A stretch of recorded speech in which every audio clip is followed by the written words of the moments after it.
Hey guys, welcome back to Resistance Chicks. We're your hosts. I am hoping that this microphone is working right now. I think it is. I need you guys to help me out. I did a test. A test run. Mic 1 2. All right. Test. I'm pulling up the chat here, making sure you guys are with me. Today is the 27th of November. I feel like I'm not hearing myself. I should be here. Okay, I can hear myself. All right, can y'all hear me? Can you hear me now? Can you hear don't get too close. Resistance Chicks tonight? Loud and clear, 412 says. All right, so I can take these out. Very good. We have a great show for you. You don't need to get close. All right, sounds good still. Now, the question will be, y'all can tell us throughout, if we get to Kraken. We get Kraken on the Kraken. On the Kraken. When Leah gets excited like she does, she's dancing like a child. I'm a horse. I'm waiting for you to go boom. Open the door. All right. Today's November 27th, 2020. Welcome back to Resistance Chicks. I had to start that a little bit different because of the microphone here, but I'm going to hand it over to Leah because we have so much to bring you in today's show. It's not even funny, but before we do. 2 days ago was Donald Buskey's birthday, and tomorrow is Sagittarian's birthday. Happy birthday to you both. Happy birthday to you both. I hope you feel really good about everything that's going on. Keep me posted in the throughout how the sound sounds. It feels professional. It does. It feels nice. It feels like legit, and I wanted to start singing. That other one, the blue snowball, always bothered me because it was a ball, but this is like a legit mic. I feel like I'm in a studio. We feel like Steve Bannon here. With why is Steve Bannon up? Steve Bannon's up because he has the Colonel on. Not the General. The Colonel. The Colonel. We're going to have the General, and we're going to have the Colonel. We actually have really good people in our military. There are a few of them. Men of God. Good men. There are a few good men. All right, I'm getting ready to share this on Facebook. I want you guys to do the same. Handle the truth. They're bringing the truth. I'm so excited. I literally, I'm like doing like I got to pee dance, but I don't have to pee because there's so much that needs to come out. Like, you ever see a horse pee? It's like, wow, Leah. Oh my gosh, okay. With the visuals. There. No. I like to give people visuals. Like that's how much information we got. That was too much on the visual. Oh. Have you been to the zoo? Elephant pee. Okay. Now hang on. Couldn't we just stick with SIDNEY Powell's? It was a fire hose. You got to go to the pee. We're two different people. Okay. So the Colonel has decided that we're going to just fight for liberty until we die. And I'm totally with him. Colonel. Adriana, he now joins us. So, Colonel, tell us what's transpired since then, and how we got. One of the things people are asking. Wait, did we even tell them who? In case you haven't been watching, who is this guy? How are you not? How do you not know who Colonel? Just in case they don't know. Dude put together the Pennsylvania hearing. Go watch the Pennsylvania hearing. Dude, drop the mic, okay? He is calling for the state legislators to take back the electoral power so that they can. He basically said, we're going to make sure Trump gets the electors from Pennsylvania. Now, keep in mind, he was invited to the White House for spaghetti and meatballs. Meatball, baby. Yeah, what they did after that hearing was they loaded up all the people who wanted to go. Basically, like, hey, who wants to go meet the president? And we're like, me. And they just loaded them all up on a bus, and they met with President Trump. And I'm sure that was, like, so epic. And they were just like, we got to fight and win the Republic. And it's like, here's what you got to do. You got to fight like a Democrat. But honestly, okay, with tenacity and passion, okay? But what we're going to do it honestly and by the book, by the law, okay? Since Wednesday is when look at Raheem's face. He's smiling. In Pennsylvania, the Commonwealth of Pennsylvania, when are we going to actually have something that takes place in Harrisburg with the legislature? And hey, let these guys who came forward with these receipts be crossed. Let them be crossed by Democrats. But let's get the evidence out there. Is that going to happen, sir? If I had anything to say about it, yeah, absolutely. So who would have known Wednesday would have been so huge? You know, all it was a hearing to lay the facts out there. You know, let the witnesses come forth. And you know, and Steve, so you know, amazing. as you said before, the media should have done this. They should have found these witnesses if they cared about truth. You know, it's funny they only have intellectual curiosity when it advances their political agenda. That's not journalism there. That's political hacks right there. And so we laid it out there, and wow, what a compelling case was made. And the people of the nation were just, I think, a bit shocked and taken back that there was that much real evidence and so many witnesses were willing to step forward. And that was only the tip of the iceberg. There's many, many others that have come forward and sworn affidavits. So the so what is what's next. So obviously, joint resolution saying that we are going to probably grab back our constitutional authority in Pennsylvania. And okay, let me lay this out here. So Pennsylvania, 1938, the General Assembly, 1938 decided to hand over picking that delegates to basically the Secretary of State. So whoever that wins the popular vote in the state, assuming the election's fair, that the delegates would naturally go to that person, which makes sense if the election's fair. But if it's not fair, well, I actually hand that power of selecting delegates to the same person who cheated, the same party that cheated. Absolutely not. And so thank God we have the federal constitution that says we're going to exercise our constitutional power here. So we're going to do a resolution between the House and Senate, hopefully today. I spent 2 hours online trying to coordinate this with my colleagues, and there's a lot of good people working this here. So the resolution is going to say we're going to take our power back. We're going to seat the electors. Now, obviously, we're going to need the support of the leadership in the House and Senate. We're getting there on that, but we need to act like. Hold it. I think we got some breaking news here. You're saying you're going to get a joint resolution to actually go forward, and the Republicans control the House and the Senate, to go forward to basically take the power back from the Secretary of State and put it in the state legislature to put forward the electors? That is exactly what we're going to do. And so, look, it's going to obviously be a struggle. We're going to hear the palpitations and the outcries of our Governor Wolf and Secretary Bookmeyer, whose resignation should have happened months ago, and she shouldn't have been confirmed. But you know what? We have that power, and we're going to take that power back because there's so much evidence of shenanigans and fraud, and we can't stand aside and just watch this unfold around us here. It's not about disenfranchising anybody. It's making sure that every legal vote counted, and if there is extensive shenanigans out there, it's up to the General Assembly to step in. So we have a fight on our hands, and we're going to fight. We're going to take the fight all the way to the U.S. Supreme Court if we have to. Come on now. Look, we saw fighters in you, and we saw fighters, and this is fighting for the Constitution, fighting the Republic, fighting for the American people. But we saw fighters. The question is, and we know that courage is contagious, but has that courage gotten contagious upstairs? Is leadership now prepared to take? You got guys like Toomey, you've got leaders in the Senate, in the House, and all they seem to me to want to do is run for cover. Yeah, I mean, I was a bit dismayed reading, former Governor Tom Ridge's comments there. I mean, it's just he mocked our hearings in Gettysburg. If he was a student of history or cared for the truth, he should have sat and just watched it and made a judgment without just castigating us because we're doing the right thing, unlike him, obviously. But yes, I am seeing a shift. Now, there's 4 leaders, 2 in the House, 2 in the Senate, and I'm seeing a shift among a couple of them.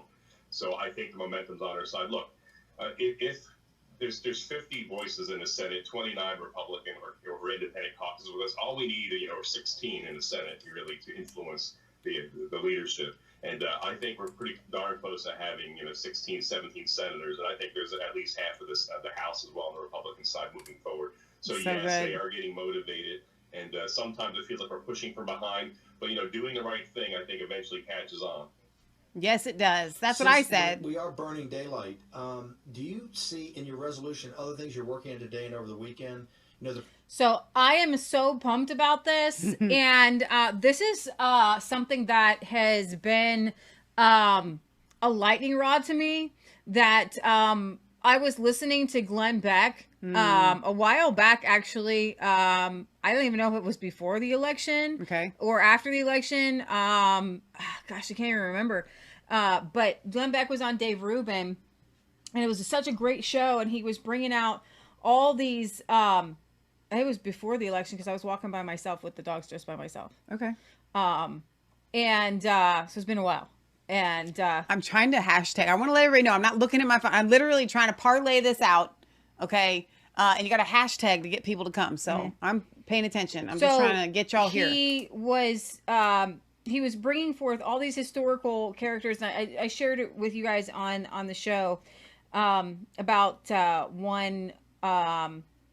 one German girl. It was illegal to feed Jews during the Nazi takeover, and there was a 16-year-old girl who was starving to death, and she asked for food. And this woman who Glenn Beck had met after taking his family to Auschwitz, she was in her 80s, and she was telling the story, and she went home. She told her parents, I promised this girl that I would give her food.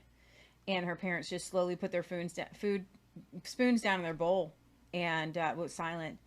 And her mom just got up, started cooking. Got a soup pot out, and she said, "Mom, what are you doing?" She said, "Well, this girl's going to come with people. If there's her, there's more."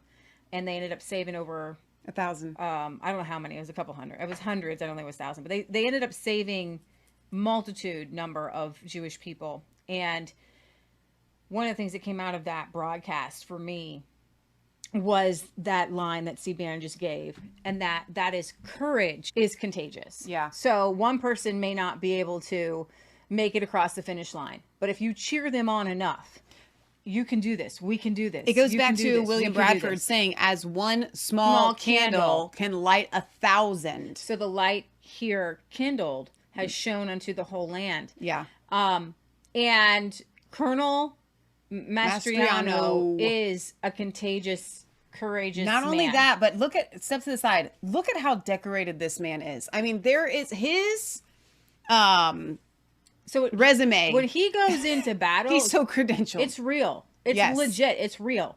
And when you have somebody leading your charge, 31 years Right. of distinguished Thank you. Yeah. career, where he is a Christian, he's a man of God, he's a husband, I'm sure he's got kids, I'm sure he's a great father. Like, this is a legit dude that you can follow into battle, and we can follow him into battle. There's been very few doers, a lot of talkers. See, the people we listen to, you're listening to us. Okay, now in our own lives, we're doers. Okay, we've taken on our township, we've taken on our county for our farm, we've taken on neighbors, we've been sued just to have our own farm. We weren't sued. Well, we were threatened. Sorry, we were be almost sued. Okay, we have taken on in our own little small world our own battles. You know, we've taken on family for different legal reasons. Okay, I took my dad to court when I was 8 years old because he was abusive. Okay, so I know what it's like to go against the crowd. Yeah. Okay, so I just want you to know that that's who we are. Okay, and when we put our money where our mouth is, we're not legit. We're not here just talking heads. Right. Okay, if he's going to put his reputation on the line, I'm putting my reputation on the line. That's We're good. putting it all on the line. Right here, we are leaving it all on the field.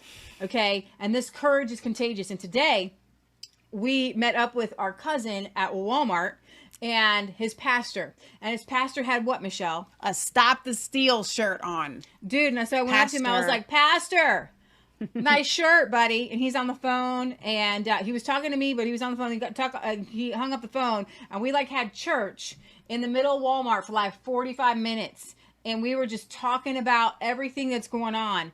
And there are men and women of God who are rising to the occasion right now, and this courage is contagious. So I want you guys to be excited. Something big is going to happen in Pennsylvania. You watch. It's going to be epic. So dominoes are falling. Okay, they're the recount in Wisconsin, as Pastor Brian pointed out. Wisconsin's going to fall, most likely just with the recount.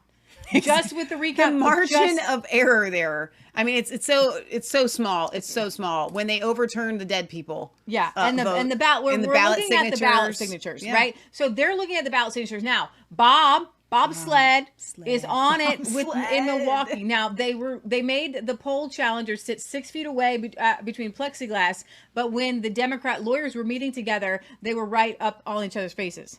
So they didn't really mean it. It's all about the smoke and mirrors, right? But Bob Swindoll is on it in Milwaukee for the recount. His last name is Swindoll. Yeah, that's a good name. We know we can find the ballots to throw out because we know that Wisconsin election official didn't even pass a law. She went around the law to basically say any ballots that come in, just accept them. Right. And they were calling up people to get the ballot envelopes. But here's the fixed. deal, guys. With everything that you're listing here, I need you to understand. I know that you do, but I want to reiterate to make you feel firm in this. All of this is provable. It is being proven. The facts are there. The paper trail is there. Calm down. Yeah, because here's the thing. The facts are on the ground in Wisconsin that it's Trump. Now, you don't even need what I'm going to bring to you is the Dominion software. We're going to do a deep dive into what I would call the Q-scope. but because there's a lot of stuff that I haven't been able to vet for myself, that I'm relying on other people to vet, and I'm going to bring it to you about what's happening with the Dominion software and Sidney Powell's case. Here's the reason why, though, you can't vet it. As much as we do dig, and we dig deep, and we work hard for you guys every single day, there are things that are above our pay grade. Yeah. That we can't get to. So we have to go to the sources that we but trust I can't the most. like not bring it to you Right, if it's exactly. factual, and if Sidney Powell isn't, if it's in her lawsuit, it's real. Thank you. Okay. So let me play you this clip here. Present themselves daily, which we cannot explain, but where facts are suggested bearing no analogy. Wait, I'm Thomas Jefferson says 1,000 phenomena present themselves daily, which we cannot explain, but where facts are suggested bearing no analogy with the laws of nature as yet known to us, their verity needs proofs proportion to their difficulty. Right? It's Sagan's standard. Extraordinary claims require extraordinary evidence. Joe Biden and the national media is making an extraordinary claim. And here's the deal. This is why the president's tweet from just a moment ago is so important. It shifts the onus of the burden of proof. It shifts it onto Biden. We've been saying this for weeks. Go back and read that tweet again. This is important. This is an inflection point, ladies and gentlemen. You know why? Because Wisconsin's coming in. Okay? Now you shift the narrative. Read that tweet again for the president. Quote, Biden can only enter the White House as president if he can prove that his ridiculous 80 million votes were not fraudulently This tweet was or illegally epic. obtained. When you see what happened in Detroit, Atlanta, Philadelphia, and Milwaukee, massive voter fraud, he's got a big unsolvable problem, end quote. Can you end right? Hang on, pause right there, Leah. For the people Thomas Jefferson Oh, said. shoot. I don't have that tweet up. I do. I want to read that, not in, and I love Raheem Kasim. I never know how to say his last name. I love him, but he is not, he reads kind of like Kansas does a little bit run on and kind of even like that. We all know that Donald Trump did not tweet that out in the way that Raheem read it. And I would like to try again. They actually just click on Donald Trump there. This is his page. Yeah. Okay. I'm trying to find it. Here it is. That's it. Go ahead, Leah. You got Okay. it. Biden can only enter the White House as president if he can prove that his ridiculous 80 million votes were not fraudulently or illegally obtained. When you see what happened in Detroit, Atlanta, Philadelphia, and Milwaukee, massive voter fraud, he's got a big, unsolvable problem. Yes. Now, that's not the way Donald Trump would have done it. I don't do a good Donald Trump, frankly. He's very difficult to impersonate. I think I can impersonate a lot of people. All I can do is China. But Raheem was it was a little bit too run on for me. So thank you. When you see what happened in Detroit, Atlanta, Philadelphia, and Milwaukee, massive voter fraud, he's got a big unsolvable problem, end quote. And Unsolvable for problem. the people out there who are watching this, and I know we have a lot of audience on the other side who are watching this and going, no, you're making the extraordinary claim. No, the burden of proof is on you. Well, actually, our side is amassing a massive load of evidence and publishing that evidence on a daily basis, where there are thousands of affidavits, everything else that's coming out, the Wisconsin and the Michigan and the Pennsylvania. You've got a number of websites, everylegalvote.com, Kevin Freeman, the Economic War Room guys. You've got our side clearly attempting and getting into that evidentiary, it's our own form of discovery, behind all of this. But here's the other answer to it. No, it's not us making the extraordinary claims. Actually, it's us making the claims that are based on reality and history. Actually, it's us that are making the claims based on your claims, the Transition Integrity Project's original claims, the book that they rely on so heavily, Ballot Battles, which I think I was the only one who bothered to actually buy and go through and look at how they were going to make and classify their arguments on the run-up to and in the immediate aftermath of the election. We can go through more of Ballot Battles and what it contains in there. And then the other contingent part of that is, does voter fraud happen? So, the onus is now on Joe Biden, and there is a fantastic article and that's what, not to interrupt you, that's what Donald Trump's tweet was doing. He was putting the burden of proof now on Joe Biden. Listen, you have been accused of these crimes in court. Yeah. Right? Now you have to prove that you did not fraudulently get 80 million votes. Leah Ellen wants to know if the tweet that she tagged us in from Jenna Ellis saying that they have been served for their voting machines in Georgia, did you see it yet? I'm not sure. I don't know. Leah handles the Twitter mostly. I just I look at it. I don't do the stuff I'll there. check that out. But you can find me on Parlor. I'll check that out. I do get a lot and of Facebook. I do get your stuff. So this goes along with the article that is being widely shared from the Federalist, and it's titled 5 More Ways Joe Biden Magically Outperformed Election Norms. We're not going to read the whole thing, but I want to read you some of the highlights. Why can't we read the whole thing? Absolutely Usually I don't like it when you read hilarious. the whole thing, but this last night for Thanksgiving, after we signed off from our show with you, we're sitting around the table. Patriot Gallery's thing was in between premiering part 1 and part 2, and you read this to us, and I was just like the whole... Okay. So if you guys missed it when we lost our power, we did ghost stories. This would make a really good ghost story, but if you want to do it right now, we will do Mad Libs. Go ahead, Michelle, read it, and I will chime in when things are important. In a British accent, like we did before? However you feel led. In all the excitement among the objective journalists for Joe Biden's declared victory, reporters are missing how extraordinary the Democrats' performance was in the 2020 election. It's not just the former vice president is on track to become the oldest president in American history. It's what he managed to accomplish. At the polls this year, Candidate Joe Biden was so effective at animating voters in 2020 that he received a record number of votes. Let me read the numbers. I'll read the numbers. I was going to. Okay, perfect. More than 15 million more than Barack Obama received in his re-election in 2012. Amazingly, he managed to secure victory while also losing in almost every bellwether county across the country. No presidential candidate has been capable of such electoral jujitsu until now. While Biden underperformed Hillary Clinton's 2016 totals in every urban county in the United States, he outperformed her in the metropolitan areas of Georgia, Michigan, Wisconsin, and Pennsylvania.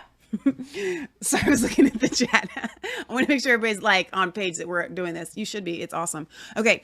Even more surprising, the former VP put up a record haul of votes. Way to go, good chap. Despite Democrats' general failures in the House, in the local House and state legislative seats across the nation. We won one more today. We did? We flipped another one. Nuh-uh. Yes, we did. A House seat? Yep. Come on now. He accomplished all this after receiving a record low share of the primary vote compared to his Republican opponent heading into the general election. Clearly, these are tremendous and unexpected achievements that would normally receive sophisticated analysis from the journalist class, but have somehow gone mostly unmentioned during the celebration at news studios in New York City and Washington, D.C. The massive national political realignment now taking place may be one source of these surprising upsets, yet still, to have pulled so many rabbits out of his hat like this, nobody can deny that Biden is a first-rate campaigner and politician, the likes of which America has never before seen. Let's break down just how unique his political voodoo has been in 2020.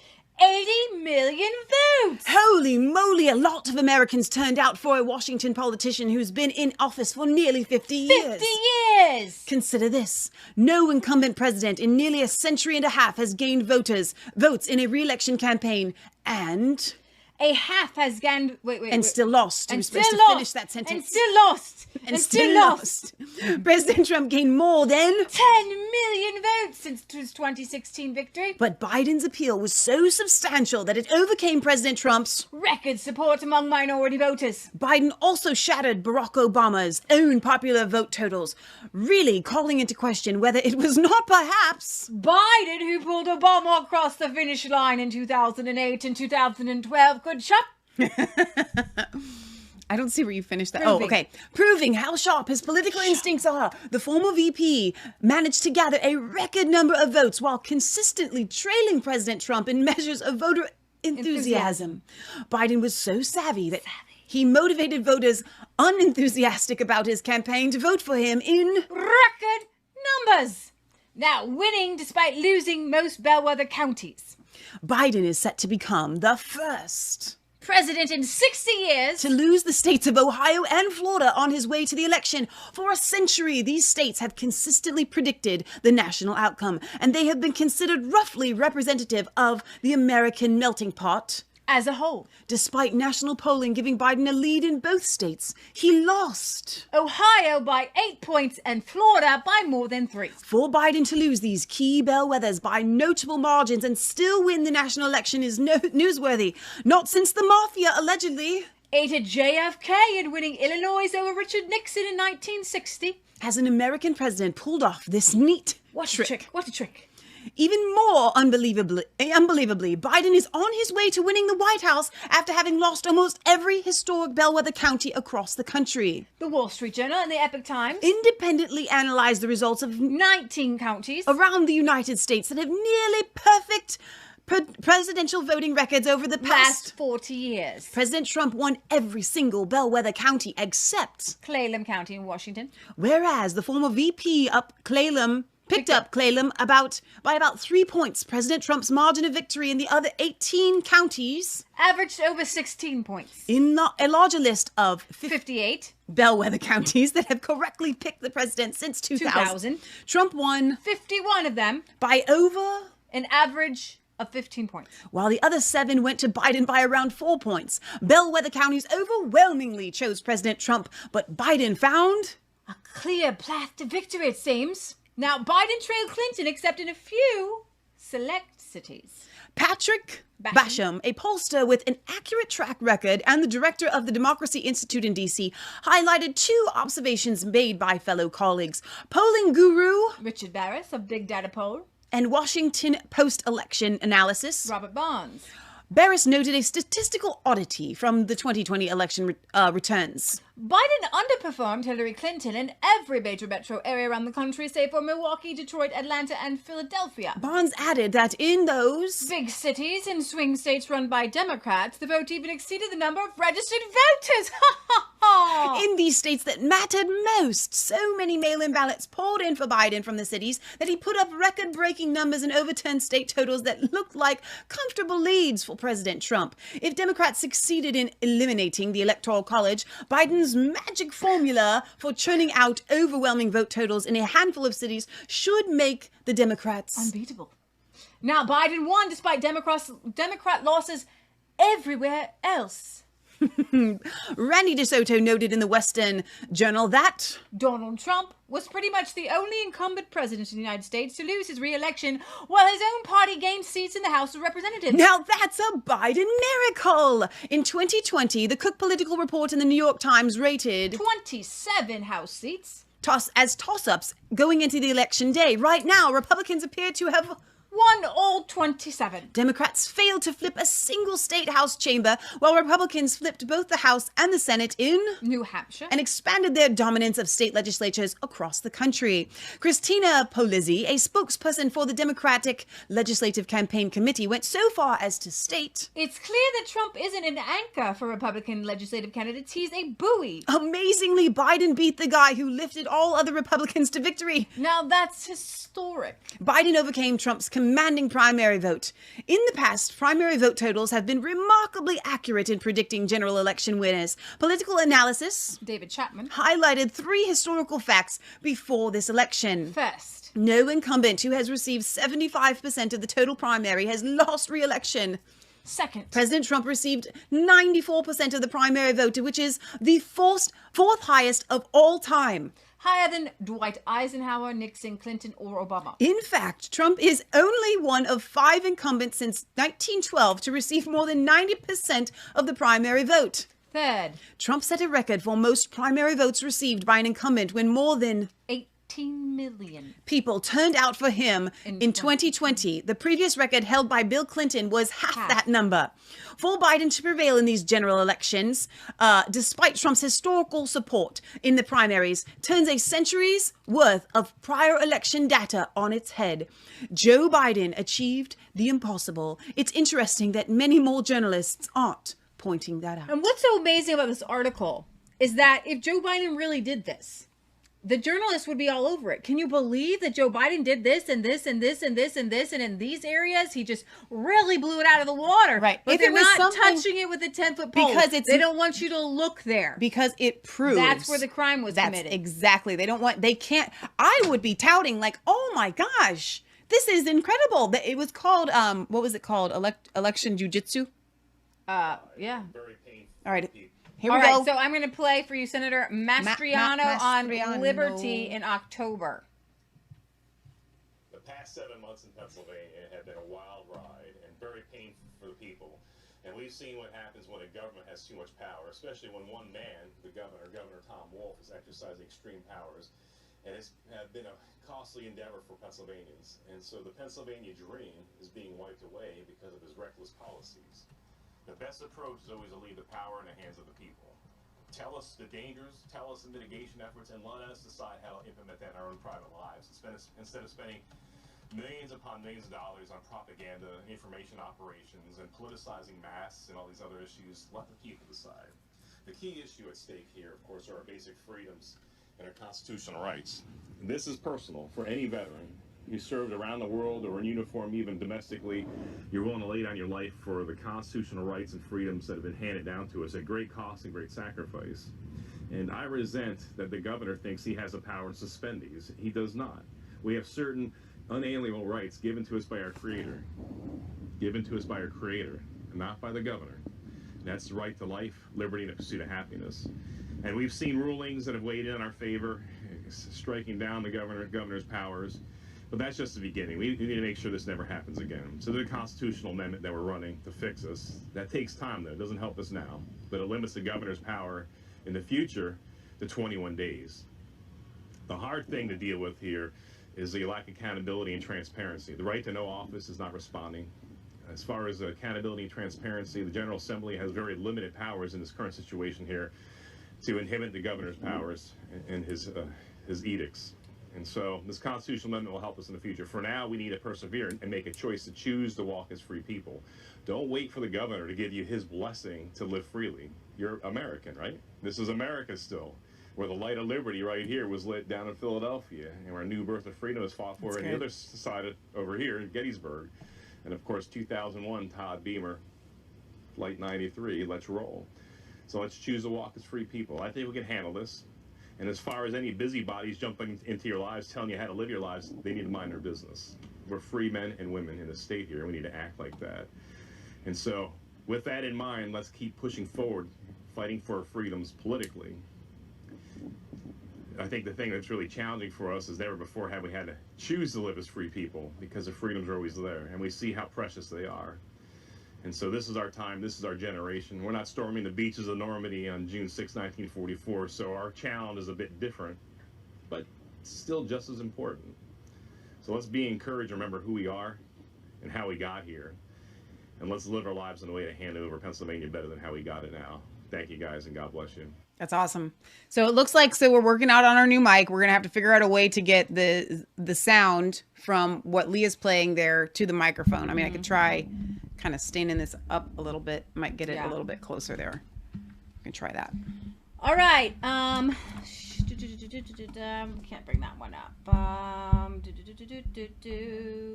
Everybody wants me to prescribe. Okay, subscribe. Personal statement from General Flynn to America, faith, family, and friendships. This is General Flynn. He says, by God, Almighty God's grace. So if you guys didn't know this, he got his full pardon. This is his official statement. Yeah. Ooh, maybe we should. You can bring up the thing so I'm reading it. Go ahead. By Almighty God's grace, and with the love and courage of my wife Lori, and strength and fortitude of our families, the inspiration of our friends, and every single patriot who circled me with their prayers, wisdom, and kindness, I thank you from the bottom of my heart for the first time in more than 4 years, and because of my fearless attorney, Sidney Powell, the guardian angel of American justice, and thousands of good people with endless energy rallying together. That's you and me and everybody. Together on my behalf, I breathe freedom and liberty today. We are a nation founded by leaders who fought tyranny and oppression to assure that all American citizens be treated fairly and equally across this land. These constitutional and God-given rights should never be denied or disguised behind false prosecution or political persecution out of fear, hate, or an opposing voice. Those who scowl at the very core of our republic and act from vengeance or revenge against one of us threaten the safety and security of all of us. Right. Never again should any family or individual be so viciously targeted, maligned, or smeared and threatened. Such has been the experience of my family and I. Not should you or your loved ones, not me nor President Trump, our First Lady, and the Trump children. Stand with me today in renouncing this betrayal of trust that has burdened our nation, and proclaim with one united voice across this land that we will never again allow rightful power of the citizens of this country to be uprooted, undercut, usurped, or held hostage by a coup against our nation, a duly elected president, or any future president of these United States. For over 3 decades, it has been my honor and privilege as a soldier and public servant to fight for the rights of American citizens and citizens around the world. I have fought amongst the bravest men and women on distant battlefields in the midst of fire and fury of war. In this fight for my life and liberties on the battlefield of justice and truth, my faith in God and the love and support of my wife, Lori, have seen me through. Along our journey together, we have been blessed to have the trust and support of millions of Americans across our great country and around the world. These are our digital army, I'm pretty sure he's Q, okay, of patriots who inspired us to keep fighting, or I think his family was Q. Uncovered secrets we would otherwise not have known, and shared with us their thoughts and dreams and wisdom throughout this ordeal. Many months ago, one patriot wrote to me, I only recently learned of you. I've been willfully ignorant of this world and the level of evil in it. Wow. God is moving in our hearts and our lives, and I know my purpose now is to raise my 5 patriots to love God, to fight for truth, and to defend the United States of America, one nation under God. We are so deeply and sincerely appreciative for the force of light brought into our lives to battle on, and we will never forget the trust placed in us and never give up the search for truth. I am forever grateful to my legal team of warriors, a team that came into our lives during the most difficult time. Miss Sidney Powell entered the Flynn family's lives like an angel sent from heaven with the fighting spirit of David, ready to slay Goliath, and she did. Each member of our small legal defense team, assembled by Sidney, fulfilled unique and difficult roles with a warrior spirit, and many of these people are still working right now on election integrity. There's Mr. Jesse Banal. He's fighting, I believe, in Nevada right now. A brilliant leader and a polished legal street fighter possessed on an expert grasp of the law and a common sense approach to discover the truth. Miss Molly McCain, I've been following her. She's been doing this up until this time. Then December 1st, we won't hear from her again. She has to be apolitical. She's going to go work for a judge. She had this already set in stone. I'm really sad. Wow. He was an intense legal scholar and a superb master of the law, a true warrior, and someone of great faith. Molly spent tireless hours researching, reading, and writing, all the while helping her mother fight cancer. Mr. David Warrington's steady hand and advice on navigating the minefields of the Washington, D.C. legal circuit were always on the mark. Lindsay McCassin and Abigail Abby Fry are 2 determined legal professionals who were relentlessly in piecing together a million-piece puzzle.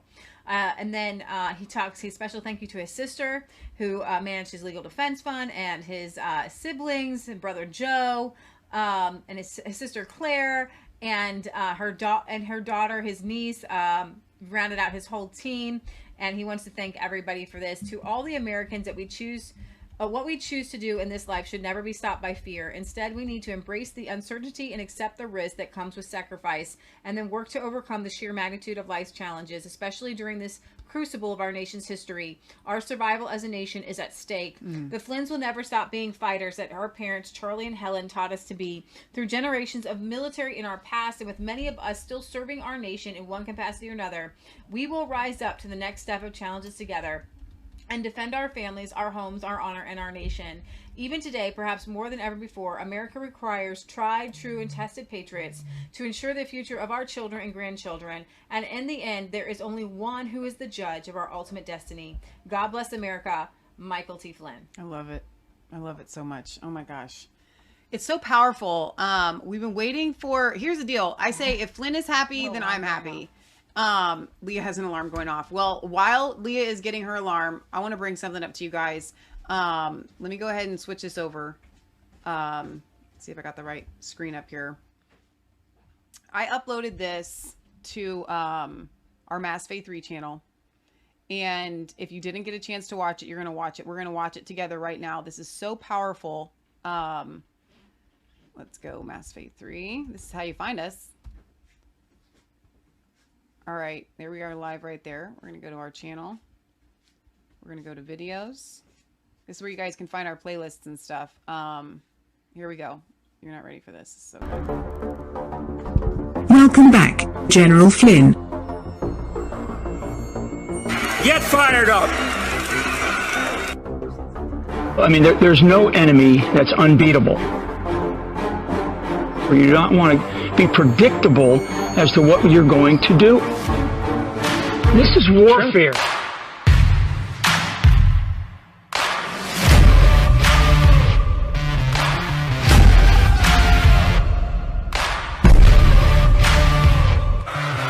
Lock her up. That's right. Lock her up. The advantage in life, in business, and in wartime goes to the competitor that does not flinch and does not broadcast his game plan.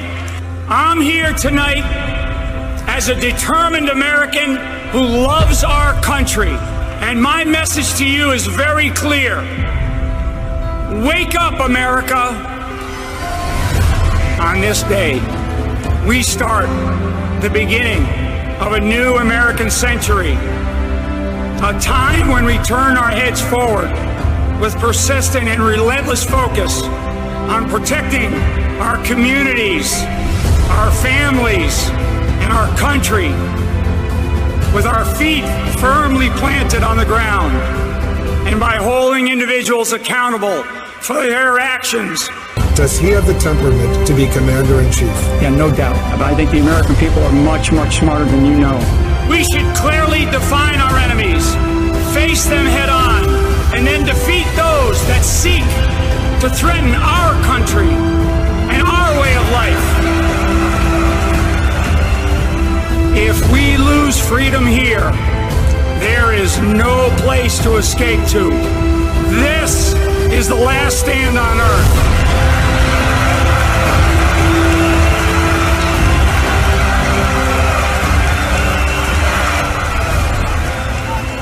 Love it. Someone made this also for General Flynn. I'm going to play this here for you. Listen to the words carefully. Should be loud enough. They changed the words, so listen to the words. This was for fun. You're gonna love this. Halfway across the globe and we're standing on the ground. Screaming across the waves, you can't hear the sound. There's no fair trials, no train. No fair trials. We've colonized America. We won't stand for tyranny. We won't stand for tyranny. And it's too late to apologize. It's too late. I said it's too late to apologize. It's too late. I'm like, please tell me you made a whole song. Okay, so that was about his trials, unfair trials. We stand for liberty. We won't stand for tyranny. They colonized America. These words were so powerful. And what I played that for Michelle and Kansas and Evan earlier. And what does that mean? You went against Donald Trump. You set him up. Hillary Clinton with your stupid PP dossier. Obama. Everybody at the top was in on it, from Brennan at the CIA. Clapper. You had the FBI, Comey, and Comey at the FBI. You had the DOJ on it. You Biden, had everyone Obama. in on setting up Trump. Then they go after General Flynn. Yep. And they take down his entire family. Okay. And then they put us through this 3-year thing, and you have all the people, Brennan, Clapper, they know Trump's not a Russian agent. They know Russia has nothing to do with it. Putin, that's why Putin kept laughing, because he's like, what is this? Like, Putin had to be like, what alternate universe do you think that I am leading Trump somewhere? They kept calling him Putin's puppet. And Putin is sitting over there like, if I could make America my puppet, that'd be a great thing. But like, what are you people doing? That's why he kept laughing about it. I know. Because it's so absolutely ridiculous Right. that Trump would be Putin's puppet. Like, like they speak the same language or something, right? Okay. And Adam Schiff came out, and they knew they were lying. Right? They knew that they were spinning it on purpose. Okay. All right. That was their insurance policy. They probably Peter had Strzok. discussions amongst each other like, this is working. Yeah. We have the media on our side. I know. It's working. Right. And they're like dropping all these like leaks and everything like that. And we heard that, you know, in our last show we did where It's illegal to have Michael Flynn's telephone conversations leaked, but who did that and all the masking? And then we had this crazy weird thing called an impeachment. And the reason they did it was because they're like, Joe Biden literally is involved in a criminal activity with his son in the Ukraine. Yeah. Okay. So they impeached the president, and then the Kavanaugh series, that was like a little bystanding thing. And then they tried to steal an election. Okay. No. We're like, here's the thing. If you didn't do the 3 years on the Russia, and you didn't do the impeachment, oh my gosh, we would have just rolled over. This would have slid Here's the deal. in. They haven't just shot themselves in the foot. They walked into an IED. Like, there's no coming back from this. They had one choice. Right. They could have either just waited it out like we all do in America. You know what? We'll get it back in 4 years. Right? But no. They had to drag this thing out, and they had to do all of these things and show their true colors. And so when it comes to their actual election fraud, we're like, yeah, they could have pulled it off. I truly, truly believe that if they had not done to Donald Trump what they had done the past 4 years, almost 4 years, they could have pulled off this fraud. Oh, absolutely. Oh, because I think they've done it before. All right, so let's get into some of these facts because they just keep piling up, and we got to go through them like the mail. All right, so Lynn Wood had outed this guy, this Georgia operative, Gabe Sterling. Now there's a video that shows him admitting that he helped set up these drop boxes and promoted far-left activists as absentee ballot counters. So Lynn Wood had a bombshell tweet about an almost $11 million grant awarded to the Georgia Secretary of State, Republican Brad Raffensperger, and his accomplice Gabe Sterling. We wondered, Gateway Pundit says, who Sterling was, and now they have more on that. So just because they have an R by their name does not mean they're good guys. Okay, this is a swamp thing. Okay, what's happening in Georgia is Kemp and Raffensperger are in on this machine thing. They're in on the absentee. They're in on this. Which is why Sidney Powell has brought suit against at least Kemp, I know. So in a recent tweet, Lynn Wood zeroed in on an anomaly or something much, much worse relating to the Secretary of State's office and this almost $11 million transaction with the state of Georgia. Wood's bombshell tweet refers to an April 15th, 2020 letter to the U.S. Election Assistance Commission from Secretary of State Raffensperger, who is also Georgia's chief electoral official. He says, hey, Gabe Sterling, you don't have the state of Georgia email? How does your company, Sterling Innovative, make money? Did you or your company receive any of this $10 million grant? Implementation manager? What do you do except go on TV and deny clear voting fraud in Georgia? So Georgia was posed to receive this $11 million grant from the EAC for COVID-related election expenses. This is the EAC is a federal entity which, by the way, certifies U.S. election machines, hardware, and software, and has some clear, shocking conflict of interest of its own going on its advisory board. Raffensperger assured the EAC that funds would be used to prevent, prepare for, and respond to coronavirus domestically or internationally for the 2020 federal election. They sure did, didn't they? The contact person at the end of the letter was Gabe Sterling, who was appointed the COO of the Secretary of State's office by Brad Raffensperger. The brand new SOS shortly after Raffensperger was elected to the position in November 2018. Raffensperger's predecessor was Brian Kemp, who had just been elected Georgia's governor. Sterling, as COO, would be in charge of budget, human resources, and things like that. So this implementation manager, on his Twitter account, Sterling confirms that he is the voting system implementation manager. In the April 15th letter, Sterling lists a private Gmail account address as his email account. The letter states, if you have any questions about this, please request the Gmail. Why wouldn't Raffensperger refer the EAC to his COO, the employee in charge of budgetary issues for the SOS's office? Why instead send them to Sterling as Georgia's statewide voting system implementation manager? Well, it turns out that Sterling also has his own LLC called Sterling Innovative Solutions, with the registered agent listed as Robert Gabriel Sterling. And yesterday, is Sterling still the COO of the Georgia Secretary of State's office, or has he left the position? Is he the statewide voting system implementation manager?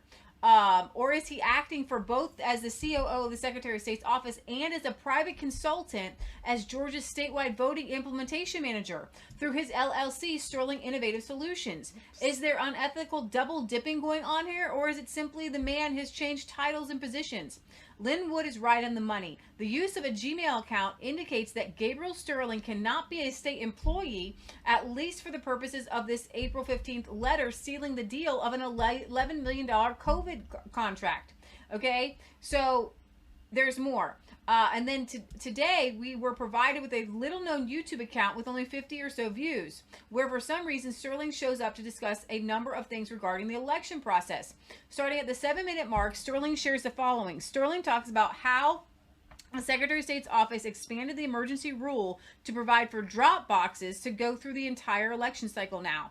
At the 8-minute mark, Sterling talks about working with the ACLU and the Chamber of Commerce and has given more than 6,000 names to counties for the election. What is the radical operative doing as the Georgia statewide voting systems manager under Raffensperger? Sterling admits the Secretary of State expanded the rules for voting and working with the activist group, the ACLU. Let's hope that there's not any more rotten peaches. Okay, so yes, the money is going all over the place. When they start dropping federal dollars, the rats come out. And they hired and gave 6,000 names for the ACLU to be in charge of elections. The counting. Yeah. Of the absentee ballots. Yeah. Or the drop boxes. The drop boxes and other absentee ballot counters. The ACLU. And we're trying to get specific activists to be count the counters. Yeah. That's how they pulled it off. That's how they pulled it off. That's how they pulled it off. That's how they pulled it off. And they did it with federal funds. That's unbelievable. Crazy, huh? You're going to use my own money to hire a hitman to kill me. Pretty much. Pretty much. Oh, I can read Epic Times. I got to sign in. Palo lawsuit, Michigan alleges Dominion computer fraud and illegal conduct by election workers. Let's see. COVID here. John Hopkins study mysteriously disappears after it revealed, in spite of COVID, no more deaths in 2020 than in prior years. We've been talking about that, and it's not just no more less. We are set to be under the deaths for last year and the year before that. It's really weird. I mean, it's something that we all need to understand. Back in August, Gateway Pundit reported that according to the CDC, only 6% of all deaths labeled as COVID deaths were solely led by the virus. The remaining deaths have on average at least 2 to 3 comorbidities present. And then over the weekend, a study was published by Johns Hopkins claiming that COVID-19 has relatively no effect on the deaths in the United States. Unfortunately, shortly after being published, the report was deleted from the web. However, the report was retrieved using the Wayback Machine, and it was reported. Genevieve Bryand, Assistant Program Director of the Applied Economics Master's Degree Program at Johns Hopkins University, critically analyzed the impact that COVID-19 had on U.S. deaths. According to her, the impact of COVID-19 on deaths in the United States can be fully understood by comparing it to the number of total deaths in the country. According to the study, in contrast to most people's assumptions, the number of deaths by COVID-19 is not alarming. This is a quote from the Johns Hopkins study. In fact, it has relatively no effect on deaths in the United States. After retrieving the data on the CDC website, Bryant compiled a graph representing percentages of total deaths per age category from early February to early September, which includes this period from before COVID was detected and then after the infection rate soared. Surprisingly, the deaths of older people actually stayed the same before and after COVID. Since COVID-19 mainly affects the elderly, experts expected to see an increase in the percentage of deaths in the older age groups. However, this increase is not seen on the CDC data.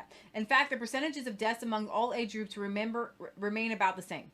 When Brian looked at the 2020 data during the seasonal period, COVID-19 related deaths exceeded deaths from heart diseases.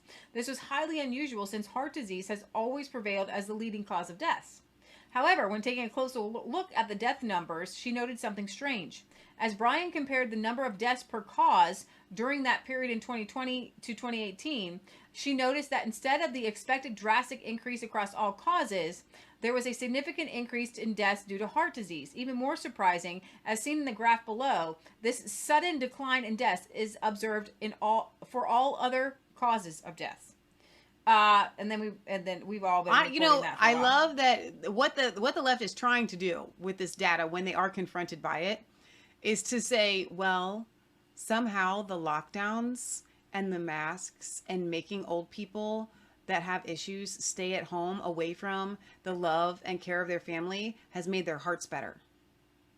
No. No, they were dying of heart disease, not of COVID. Exactly. It's just heart disease kills older people. That's just what it does. It does. My grandma had it, right?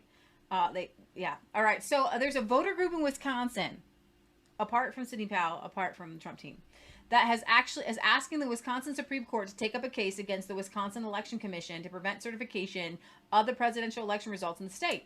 The lawsuit filed Tuesday on behalf of the Wisconsin Voters Alliance argues that there was a systemic effort in Wisconsin using money to evade voting laws in order to cast tens of thousands of illegal ballots. The petitioners continue alleging that the 20,608 vote margin between Trump and Biden includes ineligible and illegal votes. Wisconsin's Voter Alliance argues that the money was sourced back to an organization funded by CEO Mark Zuckerberg. According to the petition for original action, the group believes that Zuckerberg-funded organization Center for Technology and Civic Life gave over $6 million to multiple cities in Wisconsin, including Green Bay, Madison, and Milwaukee, in order to facilitate absentee voting in violation of Wisconsin law. These people are so crazy. Now, remember when Facebook and Twitter and all them said, they all said, we're not going to know on election night. We're not going to allow anyone. Be a couple of weeks. It's going to be a couple of weeks while we count the votes, because this is what they were trying to do to swing the election. These people are insanely, wickedly evil. Okay. Wisconsin's Voter Alliance is asking the court to take up this case immediately, saying Wisconsin elections officials violated state election laws to nullify a close presidential election. When you add up and you consider the margin here, your election is in doubt. It should not be certified and the results should not be accepted. Klein said the evidence is in the expert affidavits. We're going to see where that goes. And I'm excited to see other patriots standing up. Some more here. More suspicious elections. Absentee data from Detroit. Get this. 36% of absentee ballots returned were from people who were not listed as being sent an absentee ballot. Meaning they didn't request one, or they just didn't get sent one, or... You had to request them in Michigan. Right. They're 36%. So meaning, okay, my translation to that, what we've been talking about heretofore, or up until now, has been by people that didn't request them. I think that could be a translation there easily. 36% of ballots that were cast were by people that didn't request or get an absentee ballot. Of the 566,788 absentee ballots cast in Wayne County, 203,311 ballots show that no application for an absentee ballot was mailed or sent to the voter. That means 36% of absentee votes were never requested. The rest of Michigan had... How did they get ballots? I want to be China. I want to be Valentina Fraudulente for a second. China. No, these voters though, like, are they names that are just being made up?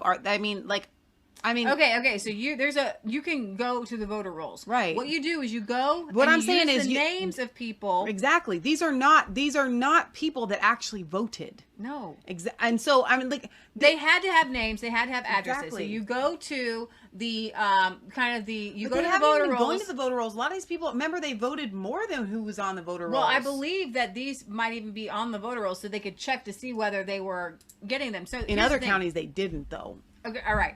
The rest of Michigan had voters that who never requested a mail-in ballot, but the percentage was just 9%. Okay? So how come Wayne County was 4 times the state average? Now, it is true that if you go to the registrar's office, it would show up, but it wouldn't show up. But do you believe 203,000 people went to the registrar's office to get an absentee ballot? Why would you do that? If you do, I have some land in Florida, so to sell you cheap. One Michigan data vendor with regular business in front of the Secretary of State said this isn't necessarily a smoking gun for fraud, but it does suggest that either wide-scale ballot harvesting was being done, or the post office was backdating illegal ballots, or there was widespread absentee fraud, as many people have alleged. The Michigan Bureau of Elections says if that field is blank, it simply means the voter was never sent an absentee application. With the new online absentee application and lots of voters sent an app through the MVIC, so they were never sent an absentee ballot.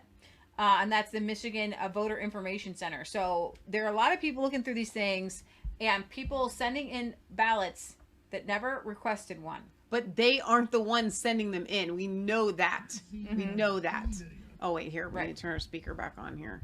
There's that beautiful woman who I love so much. I pray for her all day long. Last night, we heard that Sidney Powell's team was saying that they were under satanic attack, and they were asking for real, legitimate prayer warriors to be on praying against that attack. I've been doing so ever since then. So I'm hearing that Catholics are leaving the Pope and going to Pope Max and One American Pope. That's a joke on Newsmax and One American News.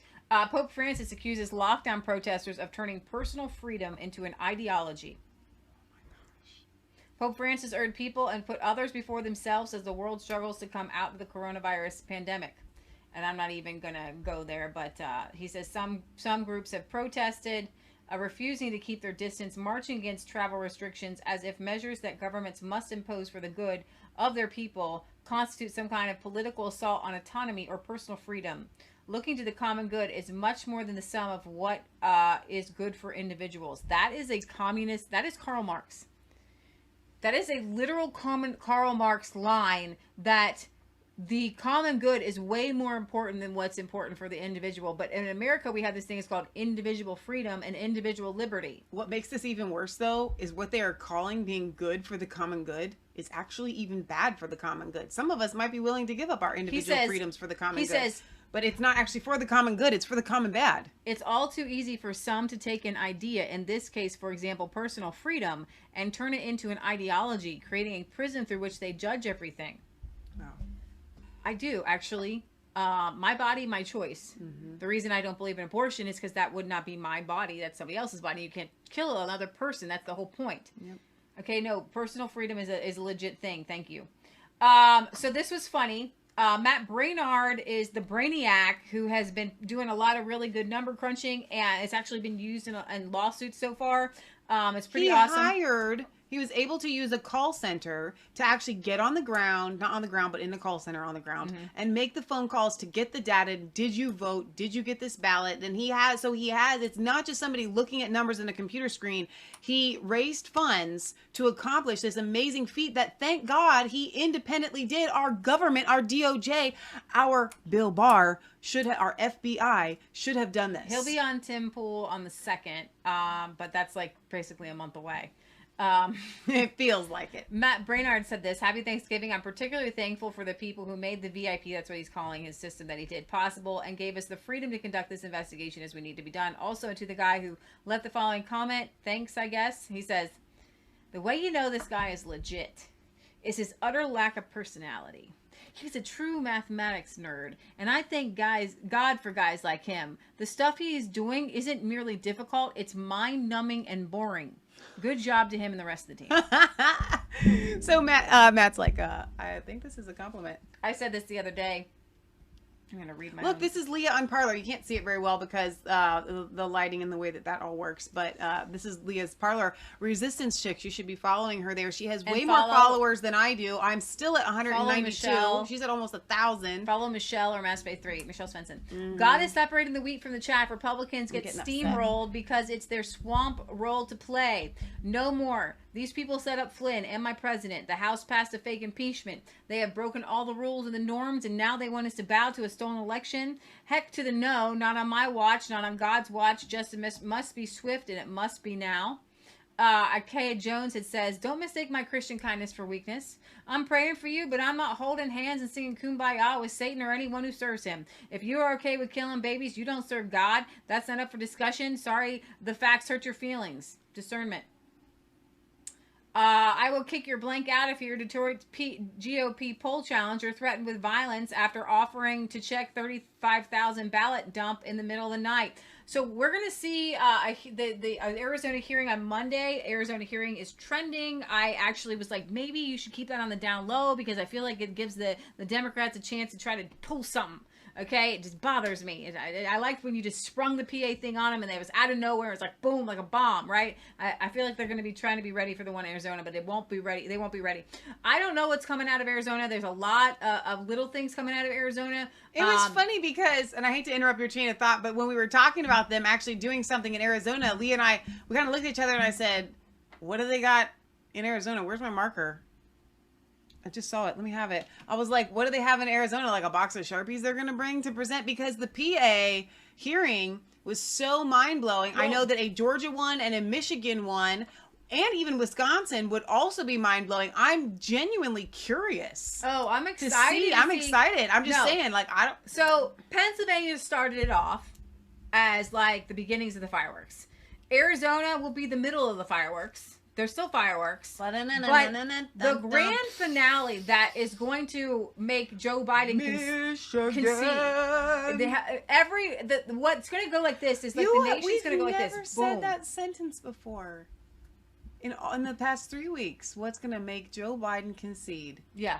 That's such a beautiful sentence. Yeah.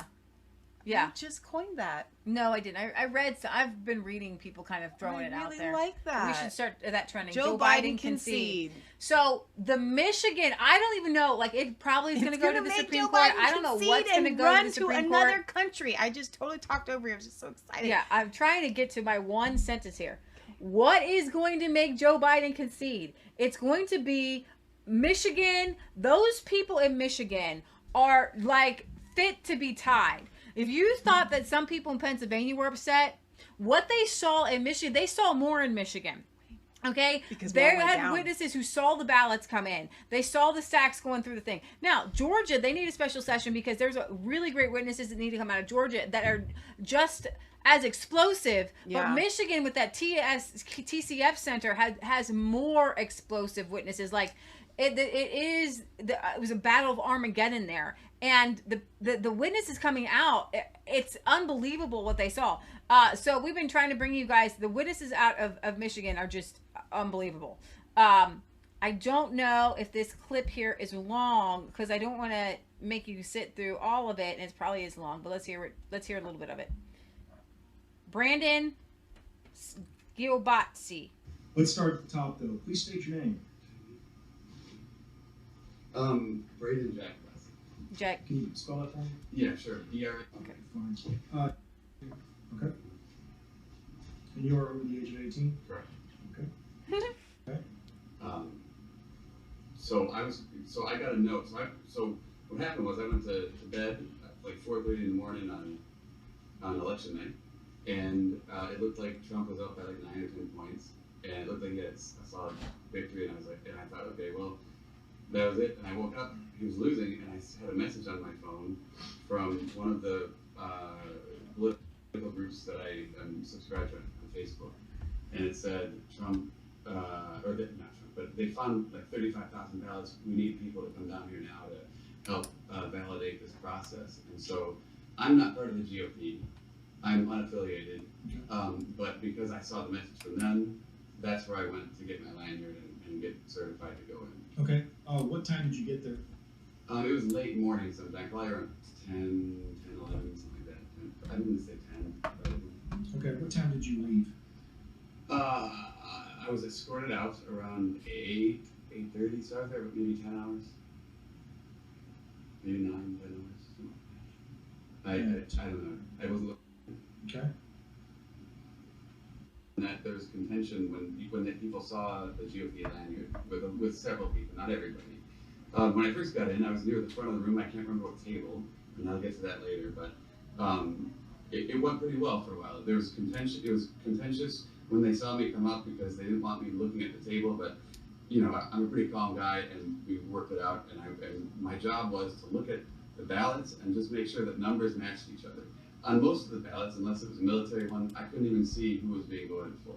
Okay. Right? All I was doing was trying to see if the names matched and if the numbers matched. A lot of the times you couldn't see the name, it was going so fast, but I could check the numbers and see what I could see.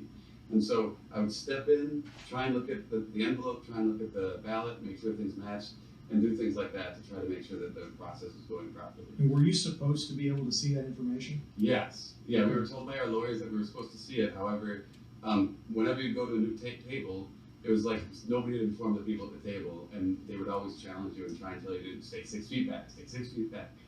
And as the day wore on, a couple hours in, I was moved to another table, or I chose to move to another table because there weren't a lot of people in the back, and I had another guy fill mine. And during the afternoon, at some point, there was a ruckus, and I was in the back, and I came up front, and all the doors had been locked, and the windows were being boarded up. People were locked out, and they were pounding on the windows. And I was told that somebody had come in and said that there was something about COVID, and there were too many people in here, and everybody had to go. And so, from that point on, I could tell that something was odd about this, but I went back to my tables, and throughout the day, it was more and more contentious with the people that I would sit at the tables with. I would try and step in, and immediately, throughout the day, I'm not going to say, not everybody was like this. It was many, maybe most, but definitely many. Many of the people running the tables, as soon as you would step in, they would wield COVID as a weapon in order to force you to stay away from the table. And they would step in front of you in order to make sure that you couldn't see what was going on. And then they would debate with you whether you were allowed to be there. And then you'd have to go grab a lawyer. And in the meantime, the ballot would have gone through, and you would miss what was going on. And if you could find a lawyer, but we didn't have enough of them, then he would come over and explain to them that that's what was supposed to be happening, that it was my right to do that. Now, throughout the day, you would hear the entire room erupt in clapping and laughter and snide remarks, curse words at certain tables. And I wondered why that was, and I asked somebody, and I was like, what's going on? Why is that guy being called out? And it was because he was a GOP staffer or a GOP challenger, and they found a reason to kick him out. What I experienced throughout the day was, it was like they were professional agitators trying to come into your space and get you riled up so that you would give them an excuse to be kicked out. And all that you were trying to do was look at the ballot that was in front of you. But because when you're 6 feet away, you can't read what's on the ballot. So you were prevented from seeing many multiple times throughout the day. And I heard many stories from other people that that's what they were experiencing as well. And throughout the day, you would hear these uproars of cheering and laughter and all that. You're in a room that's supposed to be unbiased, and you're supposed to, these people at these tables are handling probably the most important thing that happens in this country, and they all seem to be on one side. They all seem to be ready to cheer as soon as a GOP staffer is kicked out of the room. And everyone that I saw got kicked out of the room seemed to be a GOP staffer. Did you see any Democrats get kicked out? No. Okay. No. In fact, I would see multiple Democrats at a table and nobody would yell at them. Right? The limitation was one conservative, one GOP staffer. But I would, by the end of the night, I mean, there could be multiple Democrats at a table, and in addition to that, there were these independent, quote-unquote, lawyers that were there. And so I would start up casual conversations with them and say, okay, cool, where are you from? There were lawyers and then law students. And they would say, oh, I'm an independent, whatever. And I would say, oh, well, what do you like to do? Or you know, what are you going to law school for? Where do you want to end up? And invariably, they would give me an answer that suggested that they were a far leftist. I remember multiple people telling me, I can't wait to go to Seattle and work on behalf of people in the Chaz Chop in that kind of a vein. I remember talking to another independent saying that she liked the viewpoints that were going on in Brooklyn because they were very progressive and things like that. And they liked the idea that you wouldn't process, what does an independent mean here? I was trying to run between multiple tables, and I was in the back of the room on the right in the 80s section, the 86, 87, 81, around that section. And those tables were very contentious. They would try and hide the ballots. They were frustrated that you were even there. They were kind of insulted that you even questioned what they were doing. They look at your lanyard and roll their eyes, right? Why are you here? And eventually I was able to make a rapport with most of them, but by the end of the night I was at, I believe, table 86 or 87, and they, at this point in the night, for some reason, they got a stack of ballots that, it was about 35 of them. I counted them quickly on the table. There was about 35 total, and they had a pink sticker on them, and they were challenge ballots of some kind, but they were counting them anyway.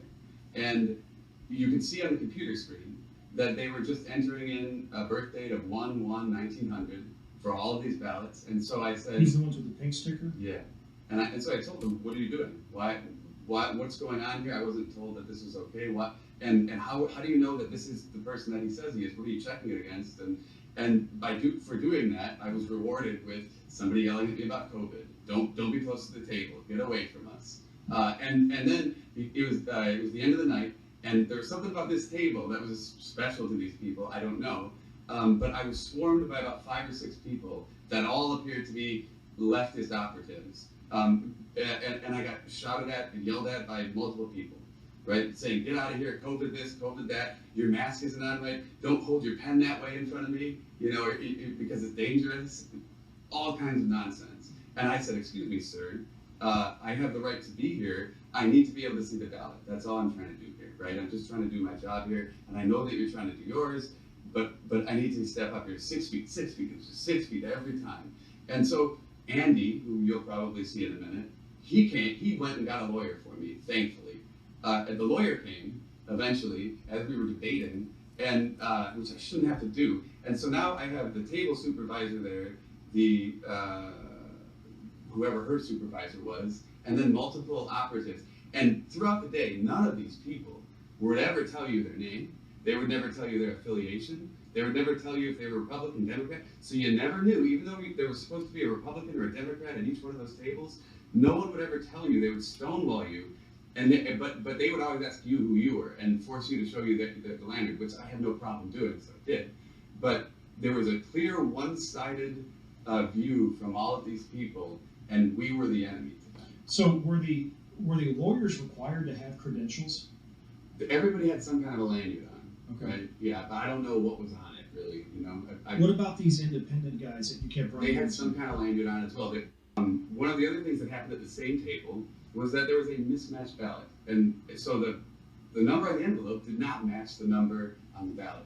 Now, I'm an unaffiliated guy, and I'm not a GOP member. I only had the lanyard because that's how I got trained, so that's how I went in. You were trained by the GOP? Yeah, so I was trained by the GOP to do what I was doing there that day. But I couldn't see whose ballot it was. I couldn't tell if it was a Trump or a Biden ballot anyway.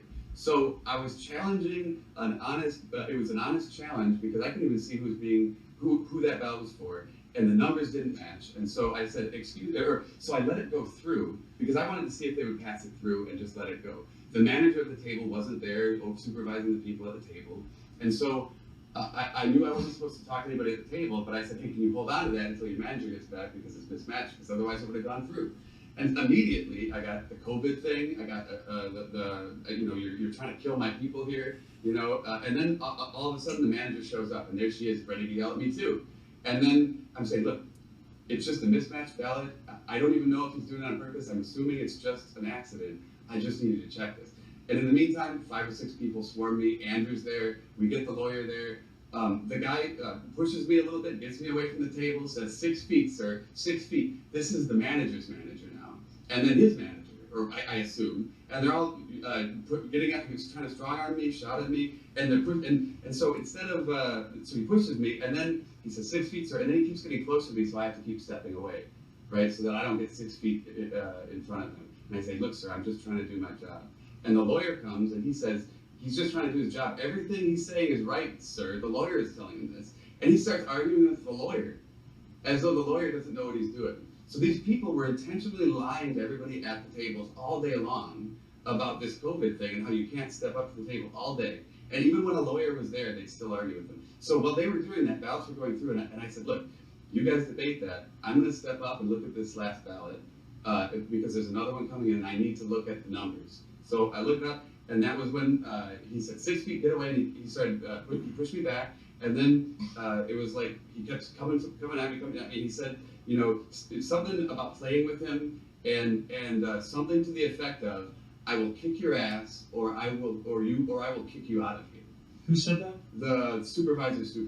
He was like a 5'10" black guy, and I said, "Are you threatening me?" And nobody seemed to hear me say that or him, and so I said it louder. I said, "Are you threatening me?" And he repeated it a couple times. "I will kick your ass, or I will kick you out of here." And he was like waving down a cop to come over. And then the cop came over, didn't question anything, which it seemed to be the MO for the whole day. And then I peacefully went outside. I peacefully got escorted out. I grabbed my jacket. I told Andrew, hey, here's my number, here's my paperwork. So I don't have any paperwork to show what I did. I don't have any video or photo evidence because they said they'd kick us out if we did any video. Do you have your credential?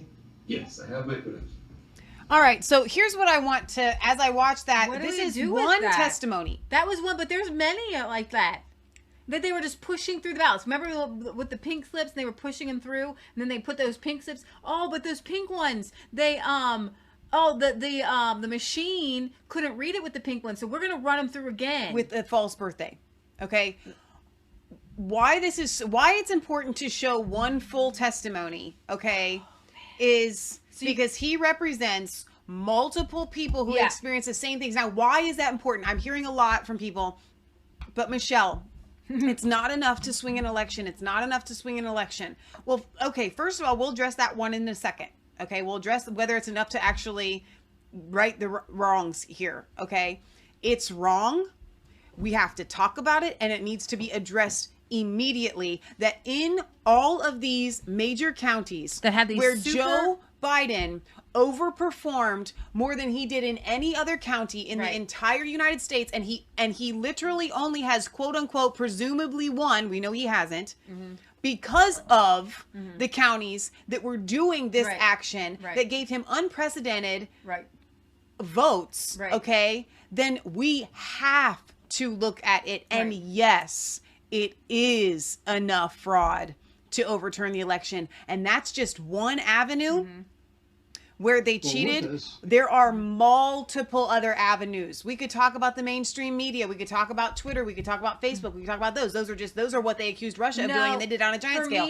Google. We could talk about the signatures not matching. We could talk about the early mail-in voting. We could talk about the backdating of the ballots. And then we can talk about Dominion. Yeah, exactly. Dominion is the icing on the cake. Okay, but we have cake. Yeah. Okay, so Donald Trump's presidency is the so cake. cakey. We have the cake. Dominion is the icing to show you how much he won by. Okay? These things are to show you that he did win. And that they are that organized vicious to pull it off. Obama Organizing for Action got in play in 2016. They have been organizing these people, these Black Lives Matter groups. How do you think they have the Black Lives Matter people on the streets? And yes, if they're willing to burn down buildings, they're willing to burn down an election system. You got that right. Mr. Colbeck, Patrick Colbeck, an election challenger in Wayne County, Michigan. He signed a sworn affidavit charging Dominion voting machines were connected to the internet. Mr. Colbeck is also a former Michigan State Senator, and it's great to see you again. I didn't play this for you guys, did I? The Attorney General, it sounds to me like straightforwardly trying to intimidate you. Yeah, she should talk to my old Senate Majority Leader. I don't intimidate very well. Really, nobody's actually gone off and refuted the factual claims in my affidavit. And they said it's not credible. Well, I'll tell you, they've already admitted to the fact that they're connected to the internet. Chris Thomas, who is a former state elections director in Michigan, already admitted to the fact that these systems work. Some of the computers were connected to the internet. And I've already documented the fact that all these computers were connected to the computers that he said was already connected to the internet. So I'd love for them to get under some cross-examination and explain themselves. Well, that hasn't happened, but what has happened today in Pennsylvania, a prominent expert on voting machines. I want you guys, I know a lot of people have turned off Fox News, and that's fine.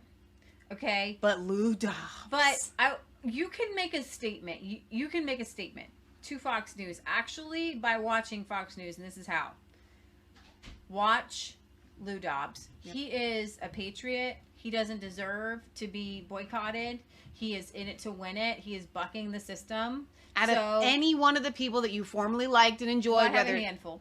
Okay, go ahead. Lou Dobbs. I'm putting him at the top. So I want you to watch. If you guys want to show Fox News, it's not enough just to turn them off. You can send them a message. Hey, we're going to watch those people who are covering this stuff. And it's Lou Dobbs, Mark Levin. Tomorrow, watch Judge Janine. And watch Maria Bartiromo. Those guys are on it. They're in it to win it. And, I'm not watching Tucker. I feel until he makes a big change. And I'll see that on Twitter. Somebody will say, ooh, Tucker's on it. And he gets it now. But him boycotting him. Because We haven't really been. We haven't been watching Sean or Laura either. I'm not watching Laura at all. Sean, yes, you can watch Sean. Sean is still fighting. Yeah. He's having all the good people on. He's not giving up. So Sean, Lou, Levin, Maria, Janine. Very good. Machines and PSYOPs and cyber warfare himself, Colonel Phil Waldron, informed the Senate, the Pennsylvania Senate, that there is no transparency, as the previous witness in today's hearing had noted, as to how the voter information is processed. He said categorically, these systems are not what you've been told. They are connected to the internet and servers outside the United States. They're connected from top to the bottom in the middle. End of statement. He went on. That is the statement on connections and supporting your claims.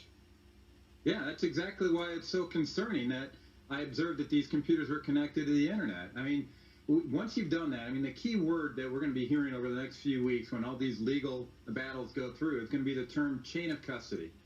And why the internet connection is so important is because tabulators, the actual computers that are counting the votes, were connected to the internet. And so anybody who has ever heard of a hackers conference where they can break into a computer within seconds to go off and manipulate the data on that computer, that's a concern. You've broken the chain of custody and you've broken the integrity of the entire election when you allow people into the same computers that are counting all the votes. Well, what has been the reaction in Michigan? The Republicans have seemed to me to be very quiet. They're holding. What is going on? They're holding a hearing, so I don't want you to get you. Wait, pause. Don't close it up. I wanted to show him something. Can you rewind it to where it's just him? Keep going back. Keep going back. There. I want you to notice something right there. He's got a book back there that says "Faithful Servant," and it's got a cross on it. I see it. I didn't notice that. Guys, good eye. These men and women, but especially the men that are coming out, we're seeing these prominent men that are credentialed, that have a history of proving that they are patriots for our country, are Christian men. Behind his head. Right. No, look at his poster behind his head. Oh my gosh. Oh my gosh. We could do a picture of how do we analyze. Do you all know what this is? Raise your hand if you watched our Thanksgiving show last night. Raise your hand if you saw, we didn't refer to it as the Matrix of Liberty, but that's what she's called. It's our forefathers monument in Plymouth, Massachusetts. That right there is a giant poster of the Matrix of Liberty and the forefathers monument. Underneath of that, where it has law, morality, this is too education and faith. Guys, it's all. I need you, please, to understand something. You guys were commenting about my shirt. I got this at Goodwill. I don't follow sports. I just really liked it. It was in the men's section. God is moving in a massive way. He is showing us that we are all, the words that I kept getting from the Lord in the prophecies for 2020 that he has given me were those that had their ears tuned to God's dial, and they will hear what he is speaking. And everybody that has their dials tuned, okay, to the Holy Spirit, we're hearing it. We're hearing it. Gonzalez, you need to understand something. That PA hearing threw everything out of whack for the Democrats. Someone in the chat's worried that the mail-in ballot numbers for Rudy and stuff like that are off. And I noticed, yeah. Guys, it doesn't matter. First of all, your first line is, I'm not going to believe anything that anybody says. Right. Okay? Until you prove, because here's the deal. They pulled off, or have attempted to pull off, the greatest fraud in the history of America. This is bigger than JFK. This is bigger than Watergate. It's big. Okay? I'm not going to believe anything that is said until it is proven. Right? And I have seen evidence, like the witness that we just listened to. That's hard evidence. Right. So don't believe any of those numbers. Don't buy into any of that garbage that anybody's telling you until we come out with hard fact evidence to prove otherwise. Yeah. It's so vital, guys. You have to shut out everything. All right. Everything. So here's our commercial break. Now see if you can catch it. And if we do, and I'm sure we can proclaim the palmist, with the palmist who wrote these following words. Oh my gosh. The Lord is my strength and my shield. One more time. And if we do, and I'm sure we can proclaim the psalmist, with the psalmist who wrote these following words. The Lord is my strength and my shield. The psalmist. Hurrah, the Lord is my strength and my shield. He didn't just say it one time. He said it 2 times. This is Mr. Teleprompter. It's not going so well for him right now, or the psalmist. Now remember though, he is a devout Catholic and a very religious man with a strong relationship with Jesus Christ. So of course, if he chooses to call the Psalms palms, that is his prerogative. All right. Here's some overview of the election fraud allegations from SIDNEY's drop. 104 pages. Okay, so some visuals here. Illegal procedures. No chain of custody for machines and large bundles of ballots. Poll watchers removed and threatened unprecedented voting pauses. Insecure voting machines. Design permits operators to easily move votes between candidates. Audit logs incomplete and insecure. Linked to foreign governments. Illegal ballots. No signature verification. No barcoding or ballot verification. Statistically implausible dumps of votes late in the night. Processing 95% plus for Biden. Illegal procedures, broken chain of custody for voting machines and bundles of ballots. We typically receive the machines, the ballot marking devices on the Friday before the election, with a chain of custody letter to be signed on Sunday, indicating that we had received the machines and that the counts on the machines when received and that the machines have been sealed. In this case, we were asked to sign the chain of custody letter on Sunday, even though machines were not delivered until 2 a.m. in the morning on Election Day. This is unacceptable, and the voting machine should not be out of custody prior to Election Day, and they were not sealed. And they were told to sign something that said they got them on Sunday and that they were sealed. Oh my gosh. But did they? No, they got them on Election Day unsealed. No, I mean, did they sign it? Well, obviously they had. I don't know if they signed them or not. 96,600 mail-in ballots were illegally counted as they were not cast by a legal voter. This is Georgia. Russell Ramsland confirms that data breaches in the Dominion software permitted rogue actors to penetrate and manipulate the software during the recent general election. He further concludes that at least 96,600 mail-in ballots were legally counted as they were not cast by legal voters. Expert Navid Keshavaresvania states that Dominion software is vulnerable to data manipulation by unauthorized means and permitted election data to be altered in all battleground states. He concludes that hundreds of thousands of votes that were cast for President Trump in 2020 general election were transferred to former Vice President Biden. Wow. Democrat majority counties performed virtually no signature verification, allowing massive illegal vote dumps for Biden. In Georgia, the signature verification requirement is a dead letter. The signature rejection rate for the most recent election announced by the Secretary of State was 0.15%. The signature rejection rate for the absentee ballot applications was 0.00167. That's all. That's like only nil. 30. Statewide. Hancock County, Georgia, population of 8,348, rejected 9 absentee ballot applications for signature mismatch. Fulton County rejected 8. No other metropolitan county in Georgia rejected even a single absentee ballot application for signature mismatch. That's huge. Wow. Not only was Dominion prone to attack from China and Iran, it was also connected to pro-Obama entity known as Acorn. The bombshell city came out on Thanksgiving Eve and simultaneously filed a complaint in Michigan. General FLYNN, Attorney Abigail Fry broke the news on Wednesday night. The KRAKEN came down on Georgia this Thanksgiving Eve. Then on Thanksgiving Day, Sidney Powell retweeted 2 tweets by Liberty Times and Politics. Politics is the word you want.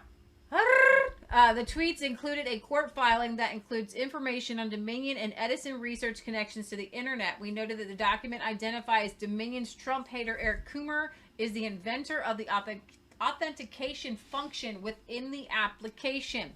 Of particular interest in this is a section of the document showing aspects of the nature of the patents dealing with authentication. Smartmatic creates the backbone like the cloud. CITL is responsible for the security within the election systems. Then on page 16 of the legal filing, the document identifies foreign actors having access to U.S. elections through the Dominion Edison research connections. This was shocking news. Were any Americans aware that our election systems were so prone to attack? It says, as seen in the included document, Iranian advanced persistent threat actor identified obtaining voter registration data that was authored by the Cybersecurity and Infrastructure Security Agency, CISA, with the product ID. It says that, so Iran was allowed to access our voter registration data. In my professional opinion, this affidavit represents unambiguous evidence that Dominion voter systems and Edison research have been accessible and were certainly compromised by rogue actors such as Iran and China by using servers and employees connected with rogue actors and hostile foreign influences combined with numerous easily discoverable leaked credentials. These organizations neglectfully allowed foreign adversaries to access our data. You skipped over one part that's important here. A website scanning software to find vulnerabilities within election company websites confirmed to be used by the Iranian APT teams and by seized cloud storage that I had personally captured and reported to higher authorities. These scanning behaviors showed that foreign agents of aggressor nations had access to U.S. voter lists and had done so recently. Yeah. So there's a lot more here. However, it says, as we pursued the appendix further, we see that Iran and China are not the only entities with access to Dominion data and the ability to manipulate the results of our elections. There is a direct connection to Belgrade, Serbia, and there were numerous Dominion employees in Serbia. But on page 8, we see Dominion Edison has connections to domestic players. One entity is Indivisible, which was formerly Obama-connected Acorn.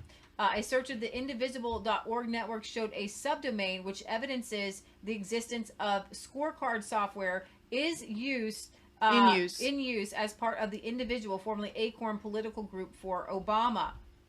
This is where some of this stuff gets really deep for me. Commercial break is that Los Angeles. I'd like to take a moment and share another announcement. Ever since March 15th, when Los Angeles was the first city to shut down businesses where people gather, we've made it our mission to limit the spread of this disease and to limit the risk of lives and to our economy. We've been clear from the beginning that getting together in groups outside of your household that is not permitted is not allowed. And we've asked Angelenos not to gather or to have parties.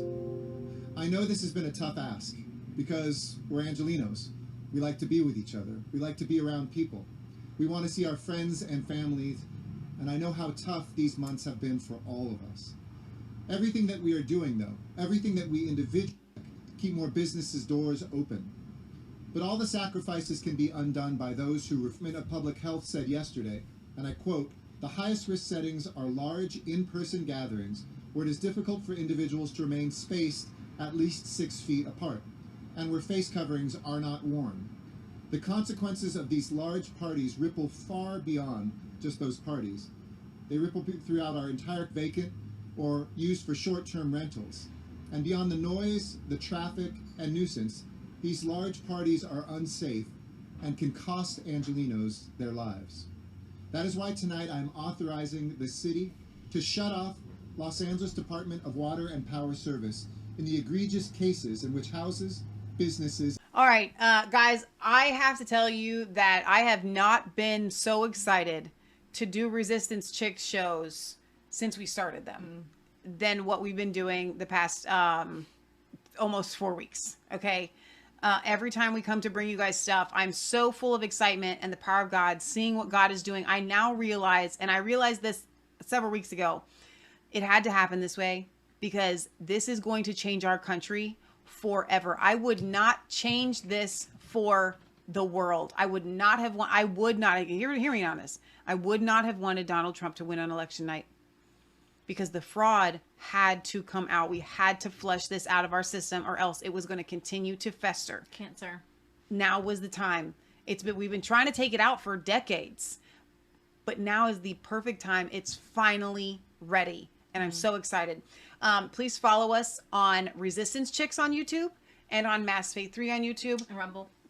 We're on Rumble. We're on Bitchute. We are on Parlor. You guys can find us everywhere.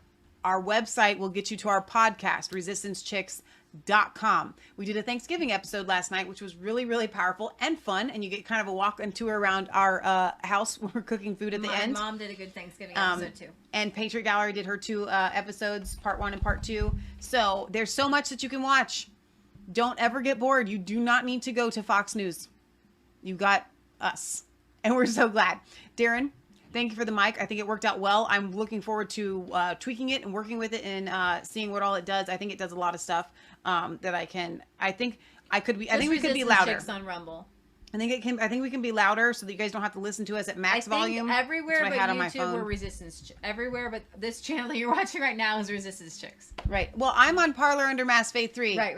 And I need people to be following me. Go follow Michelle, Masfaith3, Michelle Svensson. Leave me comments and echo me. If you guys send us a message and we will follow you back. Yeah, exactly. If you follow us on Parlor, let us know that you come from Resistance Chicks and I will follow you back.